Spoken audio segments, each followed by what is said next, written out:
പ്രിയമുള്ളവരെ, ഏവർക്കും നമസ്കാരം. സർഗസൃഷ്ടിയുടെ ആസ്വാദനവും ആലാപനവും എന്ന ഈ പരിപാടിയിലേക്ക് ഏവരെയും നിറഞ്ഞ മനസ്സോടെ സ്വാഗതം ചെയ്യുന്നു. ഞാൻ സർഗസൃഷ്ടി അഡ്മിൻ റാണി ജേക്കബ്. ഇന്ന് ആസ്വാദനത്തിനും ആലാപനത്തിനുമായി എടുത്തിരിക്കുന്നത് കാണാംകോട് ശശിധരൻ മാഷിൻ്റെ കൂടണയുന്നിത എന്ന കവിതയാണ്. ആ കവിതയുടെ വരികളിലേക്ക് നമുക്ക് പോകാം. കൂടണയുന്നിത ഇന്നിൻ്റെ സ്വപ്നം, കൂട്ടുകാരി നിൻ മനക്കൊമ്പിലേക്ക് കണ്ണും നട്ടു നീ എത്രയോ കാലമായി കൂടുന്നൊരുക്കി കാത്തിരിക്കുന്നു.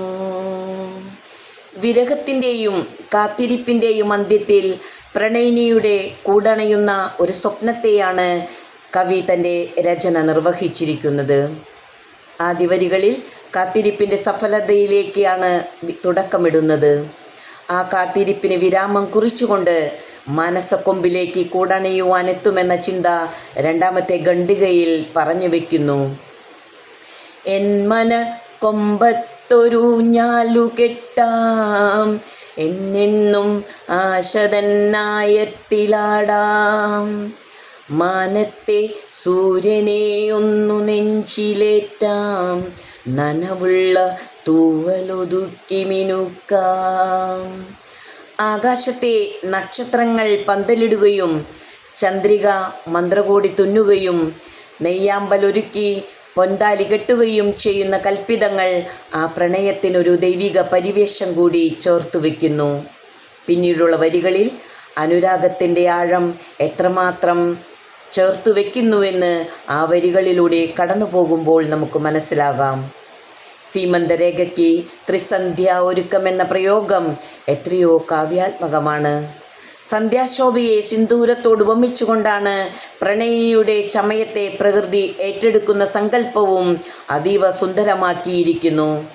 ഇല്ലിമുളം കാട്ടിൽ തെന്നൽ തഴുകുമ്പോൾ ഒഴുകിയിറങ്ങുന്ന സംഗീത വിരുന്നിൽ പ്രണയം പൂർണ്ണതയിലെത്തിക്കുന്നുവെന്ന കവിസങ്കല്പം അവർണ്ണനീയം.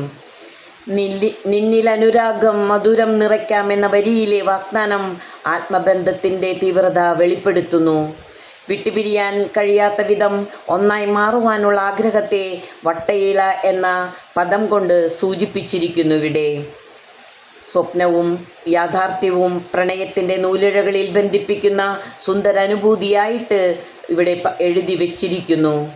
കാറ്റ് വീശുമ്പോൾ ഉണ്ടാകുന്ന മർമ്മര ശബ്ദവും പശ്ചാത്തലമാക്കിക്കൊണ്ട് പുറം ലോകത്തിൻ്റെ ശല്യമില്ലാതെ പ്രകൃതി ഒരുക്കിയ സുരക്ഷിതമായ താവളമായും അതിലെ നിശബ്ദതയും സംഗീതത്തെയും ആ ദിവസത്തിന് മാറ്റുകൂട്ടുന്നുവെന്ന കവി സങ്കല്പം മഹനീയം തന്നെ. വിട്ടുപിരിയാനാകാത്ത ജീവൻ വെറുമൊരു വ്യക്തിയായിട്ടല്ല, തൻ്റെ തന്നെ ജീവൻ്റെ ഭാഗം എന്ന വരികൾ ശാരീരികതയേക്കാൾ വേർപെടുത്താൻ കഴിയാത്ത ആത്മബന്ധത്തെ ഇവിടെ സൂചിപ്പിക്കുന്നു. എന്നാൽ ആ മനക്കൊമ്പ് പൂവിടുന്നു എന്ന് പറയുമ്പോൾ കാത്തിരിപ്പിൻ്റെ കാലം കഴിഞ്ഞുവെന്ന സൂചന കൂടി ഇവിടെ എഴുതി വയ്ക്കുന്നു. സ്വപ്നങ്ങൾ പൂവിടുമെന്ന ശുഭാപ്തി വിശ്വാസത്തോടെ വരികൾക്കിവിടെ സമാപ്തി കുറിക്കുകയാണ്.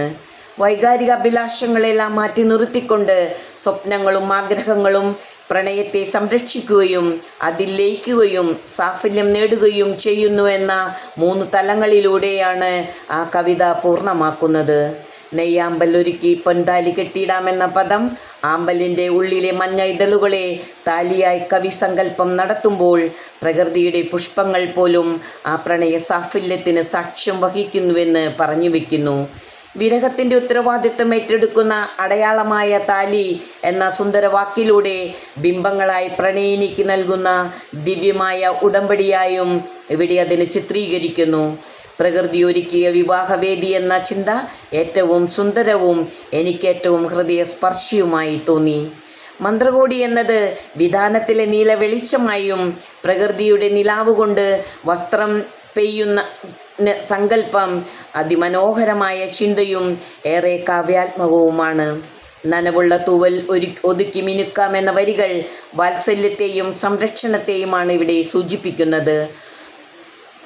പിന്നീട് നനഞ്ഞ തൂവലുകൾ ഒതുക്കുന്ന പക്ഷിയുടെ ചിത്രവും ആസ്വാദകരിലേക്ക് എത്തിക്കുകയാണ് കവി.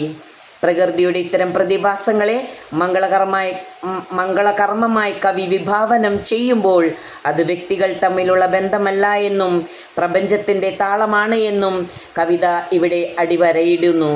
ഈ ആസ്വാദനം വായനക്കാരിലേക്ക് നൽകിക്കൊണ്ട് എന്നെ ശ്രവിക്കുന്ന ഓരോ വ്യക്തികൾക്കും നിറഞ്ഞ നന്ദി.